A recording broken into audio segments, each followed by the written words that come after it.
Hello friends, வணக்கம். இன்றைக்கி நம்மளோட சேனலில் பூஜா ரூம் ஆர்கனைசேஷன் பார்ட் 2 தாங்க பார்க்க போகிறோம். ஆல்ரெடி பார்ட் 1 நான் போட்டாச்சு. அதுலேயுமே நிறைய அரிய தகவல்கள்லாம் இருக்குங்க, போய் செக் பண்ணி பாருங்கள். இப்போ நம்ம பூஜா ரூம் கதவை திறந்துட்டு பூஜா ரூம்குள்ளே போகிறோம். இது வந்துட்டு கிழக்கு பக்கம் மேற்கு பக்கம் பார்த்து சுவாமி படங்களும் சரி விக்கிரகங்களும் சரி நான் வச்சுருக்கேன். இங்கே வந்துட்டு கற்பக விநாயகர் இருக்காங்க. எப்போவுமே கோயில்களுக்கு போனால் ஞாபகார்த்தமாக ஏதாச்சும் ஒரு பொருள் வாங்கிட்டு வரணும்னு சொல்லுவாங்க. நான் வந்துட்டு எப்போவுமே கோயிலுக்கு போனாக்க சுவாமி படங்கள் தாங்க வாங்கிட்டு வருவேன். இது வந்து பிள்ளையார்பட்டியில் வாங்கினது. இங்கே வந்துட்டு மீனாட்சி அம்மன் இருக்காங்க. இந்த மீனாட்சி அம்மனுமே வந்துட்டு நான் கோயிலுக்கு போனப்போ வாங்கினது தாங்க. நான் வந்துட்டு பார்ட் 1 நிறைய தகவல்கள் இருக்குங்க, அது தெரிஞ்சுக்கணும் அப்படின்னா நீங்கள் பாருங்கள். இப்போ வந்துட்டு பாருங்கள், குலதெய்வ விளக்கு உப்பு விளக்கு தென்மேற்கு மூலையில் தாங்க வந்துட்டு குலதெய்வ விளக்கும் உப்பு விளக்கும் ஏற்றணும். எப்போவுமே காலையில் நம்ம மற்ற விளக்கு ஏற்றும் போது இது கொஞ்சம் நேரம் வந்துட்டு ஏற்றி வச்சுட்டு இருக்குது ரொம்பவே நல்லதுங்க. இப்போ வந்துட்டு இந்த விநாயகர் பாருங்கள், இவங்க வந்துட்டு விநாயகர் சதுர்த்தியில் நம்ம வழிபடுற விநாயகர் தான். என்னோட தண்ணியில் கரைக்காமல் வச்சுருக்காங்க அப்படின்னு நீங்கள் நினைக்கிறீங்களா? அது என்ன அப்படின்னு சொன்னால், இது வந்து ரொம்பவே சக்தி வாய்ந்த வழிபாடு. நான் இந்த மாதிரி விநாயகரை வந்துட்டு தண்ணியில் கரைக்காமல் அவங்களுக்கு வந்துட்டு அந்த வருஷம் ஃபுல்லாகவே வந்துட்டு பூஜை பண்ணுவோம். 3 வருஷத்துக்கு 3 விநாயகர் சேர்த்து இதோட விவரம் எல்லாமே நான் வந்துட்டு பார்ட் 1 போட்டிருக்கேங்க. என்னோடய பூஜை ரூமில் பார்த்தீங்கன்னா நிறைய விநாயகர், அப்புறம் வந்துட்டு கிருஷ்ணர், அப்புறம் வந்துட்டு மீனாட்சி அம்மன் இவங்க படங்கள் தான் இருக்கும். இப்போ வந்துட்டு இங்கே ஒரு விநாயகர் இருக்காங்க, மீனாட்சி அம்மன் இருக்காங்க. எப்போவுமே நம்ம சிலைகள்லாம் வீட்டில் வச்சுருந்தோம் அப்படின்னு சொன்னால் கண்டிப்பாக நைவேத்தியம் பண்ணணுங்க. நைவேத்தியம் பண்ணாமல் இருக்கக்கூடாது. ஏதாச்சும் ஒன்று ட்ரை ஃப்ரூட்ஸ், பழங்கள், அப்படி இல்லை அப்படின்னு சொன்னால் பால், ஏதாச்சும் ஒன்று நைவேத்தியம் பண்ணணுங்க. இங்கே வந்து பார்த்திங்கன்னா சந்தனம் இருக்குது, இங்கே கிருஷ்ணர் இருக்காங்க. இங்கே பச்சை கலர் குங்குமம், அரக்கு கலர் குங்குமம் இருக்குங்க. இந்த பச்சை கலர் குங்குமம் வந்துட்டு வியாழக்கிழமை விளக்கில் சந்தன குங்குமம் தொட்டு வைப்போம் இல்லையா, அதோட இந்த பச்சை கலர் குங்குமம் 2 அகல் விளக்கில் வச்சுட்டு நீங்கள் விளக்கேற்றினீங்கன்னா ஒரு சேர மகாலட்சுமியோட அருளையும் குபேரனோட அருளையும் நீங்கள் பெற முடியும். அப்புறம் வந்து அரக்கு கலர் குங்குமத்தோடு நான் கோயிலில் கொடுத்த குங்குமத்தை கலந்து வச்சுருக்கேங்க. இங்கே வந்து பார்த்தீங்க அப்படின்னு சொன்னால் அந்த தட்டில் முருகன் இருக்காங்க, அப்புறம் வந்துட்டு சரஸ்வதி, அப்புறம் குலோலுதம் கிருஷ்ணர், அப்புறம் வந்துட்டு மகாலட்சுமி தாயார், அப்புறம் விநாயகர், அப்புறம் காமதேவன், அப்புறம் ஒரு குட்டி விநாயகர், அப்புறம் வந்துட்டு பூஜைக்கு நான் வச்சுருக்க விநாயகர், அப்புறம் சிவன், நந்தி, அப்புறம் சுதர்சன சக்கரம், இவங்க எல்லாருமே இருக்கிறாங்க. 48 நாளைக்கு விநாயகருக்கும் சரி மகாலட்சுமி தாயாருக்கும் சரி பிரம்ம முகூர்த்தத்தில் எழுந்திரிச்சிட்டு சிலைகள் எல்லாமே கழுவி வச்சுட்டு சாமி படங்களுக்கு சிலைகளுக்கெல்லாம் சந்தன குங்குமம் வச்சுட்டு இது மாதிரி 11 காயின், விநாயகருக்கு 11 காயின், மகாலட்சுமி 11 காயின் வச்சுட்டு நம்ம ஏதாச்சும் ஒரு காரியம் நினச்சிட்டு அது நடக்கணும்னு சொல்லிட்டு நம்ம வேண்டிக்கிட்டோம் அப்படின்னு சொன்னால் கண்டிப்பாக நடக்குங்க. விநாயகருக்கு வந்துட்டு ஓம் மகா கணபதியே நமக அப்படின்னு சொல்லிட்டு 11 காயினையும் ஒவ்வொரு தடவை சொல்லிட்டு நம்ம அவரோட பாதத்தில் சமர்ப்பிச்சுக்கணும். அதே மாதிரி முடிஞ்ச வரைக்கும் நம்ம சிலைகள் எல்லாமே ரொம்பவே சின்ன சிலைகளை வச்சுக்கிறது ரொம்பவே நல்லதுங்க.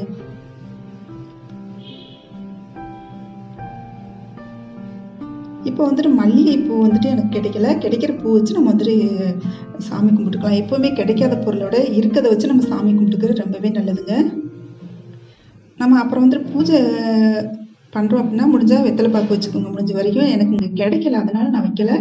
கிடைக்காத பொருளுக்காக ஒன்றுமே இல்லைங்க, கிடைச்சதுன்னா கண்டிப்பாக வச்சுக்கலாங்க.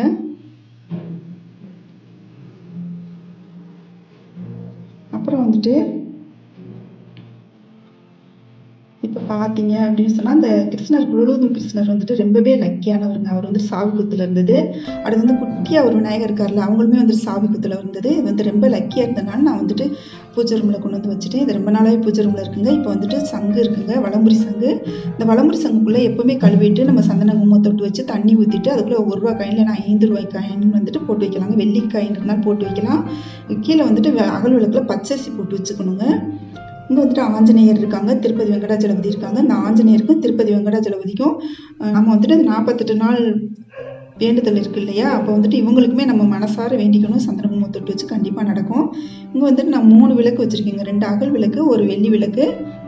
நம்ம என்னதான் தங்கத்தில் விளக்கு ஏற்றினா கூட ஆனால் கண்டிப்பாக மண்ணாலான விளக்கு வந்து கண்டிப்பாக ஏற்றணுங்க. அதனால் 2 அகல் விளக்கு எப்போவுமே வந்து ஏற்றிக்கணும்.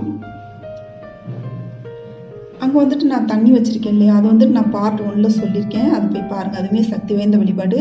இங்கே வந்துட்டு மகாலட்சுமி தாயார் இருக்காங்க, மகாலட்சுமி தாயார், திருப்பதி வெங்கடாஜலபதி, இந்த திருப்பதி வெங்கடாஜலபதி படத்தில் மகாலட்சுமி தாயார் மார்பில் அமர்ந்து தாமரையில் அமர்ந்திருக்கிற மாதிரி படம் இருந்தால் ரொம்பவே விசேஷங்க. நம்ம பூஜைக்கு நம்ம வீட்டில் ஒரு சாமி கும்பிடுக்கலாம், இது வந்துட்டு ரொம்பவே நல்லது.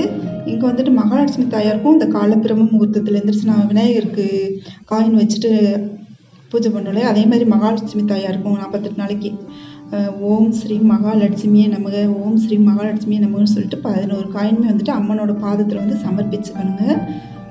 கண்டிப்பாக 48 நாளில் நம்ம வந்துட்டு நினச்சி நடக்கும். ஆனால் பூஜை பண்ணுறது பார்த்திங்கன்னா ஒரே டைம் வச்சுக்கணுங்க. டைம் மாற்றி மாற்றி பண்ணக்கூடாது. நம்ம பிரம்ம முகூர்த்தத்தில் ஒரு டைமில் பண்ணுறோம்னா அதே டைம்லேயே நம்ம வந்து 48 நாளைக்கு பண்ணணும். பூஜைக்குரிய தேவதைகளும் தெய்வங்களும் வந்துட்டு அந்த நேரத்தில் ரெடியாக காத்துட்ருப்பாங்கன்னு சொல்லுவாங்க. இப்போ வந்துட்டு கிருஷ்ணருங்க, இந்த கிருஷ்ணர் வந்துட்டு என் வீட்டில் இருக்கிற எல்லா கிருஷ்ணருமே ஏறக்குறைய நான் பெங்களூரில் இஸ்கான் டெம்பிளில் வாங்கினதுங்க. குழந்தை வரதுக்காக நீங்கள் வெயிட் பண்ணிக்கிட்டு இருக்கீங்கன்னா நீங்கள் வந்துட்டு கிருஷ்ணர் இருந்தார் அப்படின்னு சொன்னால் டெய்லி கழுவிட்டு சந்தன குங்குமம் தொட்டு வச்சுட்டு வாங்க. கண்டிப்பாக உங்களுக்கு குழந்தை பேர் கிடைக்கும். இங்கே வந்துட்டு கிருஷ்ணர், அப்புறம் வந்துட்டு குழலும் கிருஷ்ணர், அப்புறம் மீனாட்சி அம்மன் இருக்காங்க. அப்புறம் வந்துட்டு இங்கே 3 விளக்கு இருக்குங்க. இந்த விளக்கு வந்துட்டு நான் மற்ற விளக்குகள் எல்லாம் இந்த 5 விளக்குகள் தான் ஏற்றுவேன். இந்த மற்ற விளக்குகள்லாம் வந்துட்டு ஏதாச்சும் முக்கியமான விசேஷ நாட்களில் மட்டும்தாங்க ஏற்றுவேன். இங்கே வந்துட்டு துளசி மாடம் இருக்குது. துளசி மாடம் வந்துட்டு இப்போ வெள்ளியிலே கிடைக்குதுங்க. விலை ரொம்பவே கம்மியாக இருக்கும். ஐம்பொன், பித்தளை, செம்பு, வெள்ளி இது 3லேயுமே கிடைக்குது.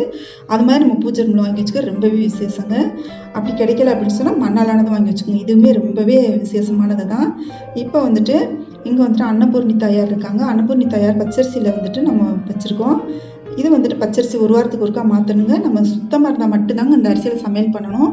நம்ம பீரியட்ஸ் ஆகிருந்தாலோ இல்லை சுத்தம் இல்லாமல் இருந்தாலோ இந்த அரிசியில் வந்துட்டு சமையல் பண்ணி சாப்பிடக்கூடாது. சுத்தமாக இருந்தால் சாப்பிட்லாம். அப்படி இல்லை அப்படின்னு சொன்னால் நாம் வந்துட்டு எறும்புக்கு பவுடர் பண்ணி மிக்சியில் பவுடர் பண்ணி எறும்புக்கு போட்டுடலாங்க. இந்த கிருஷ்ணருமே ரொம்பவே லக்கியானவருங்க. இங்கே 2 விளக்கு இருக்குது. இந்த விளக்குமே நான் வந்துட்டு டெய்லிலாம் ஏற்ற மாட்டேங்க. விசேஷ நாட்களில் மட்டும்தான் மற்ற விளக்குகள்லாம் ஏற்றுறது. உப்பு தீபம், அப்புறம் குலதெய்வ விளக்கு, அப்புறம் வந்துட்டு அந்த 3 விளக்கு காட்டினீங்க அது மட்டும்தான் ஏற்றுவேன். இது வந்துட்டு பாருங்கள், இது வந்துட்டு பச்சரிசி குச்சியில் குத்தி, இது என்ன குச்சி அப்படின்றீங்களா, வன்னி மர குச்சிங்க. இது வந்து ரொம்பவே தெய்வீக சக்தி வாய்ந்தது. இதை நம்ம வீட்டில் இந்த மாதிரி வச்சோம் அப்படின்னு சொன்னால் வாஸ்து சம்மந்தப்பட்ட குறைகள் எல்லாமே சரி பண்ணும். அப்புறம் வந்து தெய்வீக சக்தியை நம்ம வீட்டில் நிலைக்க செய்யும். அவ்வளோ ஒரு சக்தி வாய்ந்ததுங்க. இது இருந்துச்சுன்னா ஃபுல்லாக பாசிட்டிவ் எனர்ஜி பரவி எந்த ஒரு தீய சக்தியுமே நம்ம வீட்டுக்கு காண்ட விடாது. அந்த அளவுக்கு இந்த வன்னி மர குச்சிக்கு வந்து சக்தி இருக்குது. இது வந்துட்டு பூஜா சாமான்கள் விற்கிற கடைகள்லையும் நாட்டு மருந்து கடைகள்லையுமே கிடைக்குதுங்க. இந்த வன்னி மர குச்சி வாங்கிட்டு சந்தன குங்குமம் தொட்டு வச்சுக்கணும். நம்ம மற்ற தெய்வங்களுக்கு டெய்லி நம்ம தொட்டு வைக்கிற மாதிரி இந்த குச்சிக்கு வந்துட்டு தொட்டு வச்சுக்கோங்க. இங்கே வந்துட்டு காமதேனு இருக்காங்க. எல்லா தெய்வங்களுமே இருக்க படங்களுக்கு ஒரு இடத்துல மட்டும் நம்ம வந்துட்டு சந்தன குங்குமம் வச்சா போதுங்க. இங்கே வந்து அனைத்து தெய்வங்களுமே இருக்காங்க. இப்போ வந்துட்டு காமதேனு வந்துட்டு அனைத்து தெய்வங்களுமே காமதேனும் இருக்கிறனால இது வந்து நம்ம பூஜை அறையில் இருக்கிறது ரொம்பவே நல்லதுங்க. இங்கே வேற கற்பக விநாயகர் இருக்காங்க. இப்போ வந்துட்டு நான் குத்து விளக்கு ஏற்றிருக்கேன். குத்து விளக்குமே நான் வந்துட்டு ஏதாச்சும் முக்கியமான நாட்களை மட்டும்தாங்க ஏற்றுவேன். இவங்களும் வந்துட்டு கற்பக விநாயகர், பிள்ளையார்பட்டி கற்பக விநாயகர் இவங்களுமே. இங்கே வந்துட்டு மண் பாத்திரத்தில் தண்ணியில் மிதக்க விட்டுருக்கோம் இல்லையா, இது வந்துட்டு ஒரு சில இடத்துல பார்த்தீங்கன்னா பித்தளை பாத்திரத்துலலாம் வச்சுருப்பாங்க. அதை விட வந்துட்டு மண் பாத்திரத்தில் வைக்கிறதாங்க ரொம்பவே நல்லது. என்ன அப்படின்னு சொன்னால் மண் பாத்திரத்தில் வந்துட்டு தண்ணி ஊற்றி வச்சுட்டேன், தண்ணி குளிர்த்துருமா. அப்போ வந்துட்டு தண்ணி குளிர்ந்தாக்க பூ வந்துட்டு ரொம்பவே ஃப்ரெஷ்ஷாக இருக்கும். அந்த மாதிரி இருந்தாக்க நம்ம வீட்டுக்கு வந்துட்டு செல்வ செழிப்பை இழுத்துட்டு வரும்னு சொல்லுவாங்க. கடவுள் சக்தி வந்துட்டு அதிகரிக்கும்னு சொல்லுவாங்க. அதனால வந்துட்டு மண் பாத்திரத்தில் உருளியில் தண்ணி வைக்கிறதாங்க ரொம்பவே நல்லது. இங்கே வந்துட்டு மீனாட்சி அம்மன் இருக்காங்க. இந்த மீனாட்சி அம்மன் ரொம்பவே பெரிய படங்க. இது வந்து நாங்கள் மதுரையிலேருந்து பெங்களூருக்கு ஷிஃப்ட் பண்ணி வரும்போது ட்ரெயினில் நாங்கள் இதை பேக் பண்ணி கையோடு எடுத்துகிட்டு வந்தோங்க. மற்ற ஜாமான்களோட வைக்காம. இதுவுமே வந்துட்டு மீனாட்சி அம்மன் கோவிலில் வாங்கினது தான்.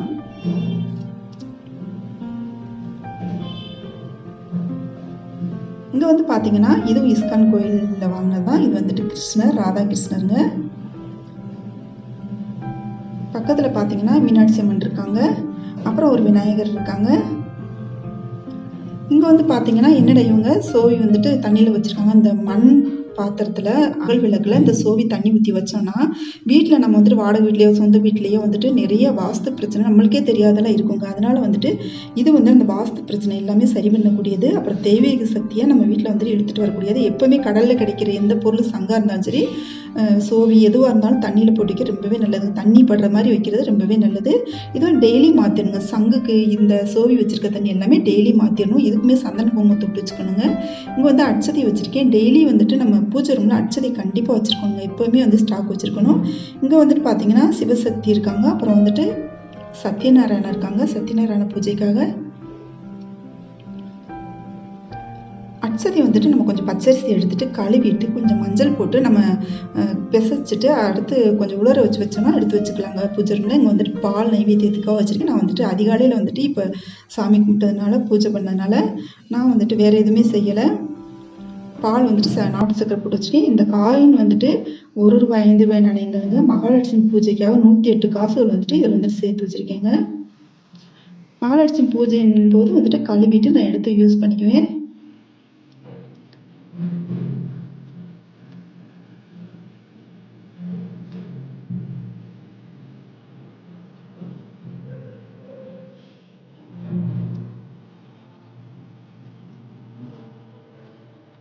அப்புறம் பார்த்தீங்க அப்படின்னு சொன்னால் நம்ம வந்துட்டு டெய்லியே வந்து காலையில் எழுந்திரிச்சு பூஜை பண்ண ரொம்பவே நல்லதுங்க. இங்கே வந்துட்டு மீனாட்சி அம்மனும் சிவனும் இருக்காங்க. இங்கே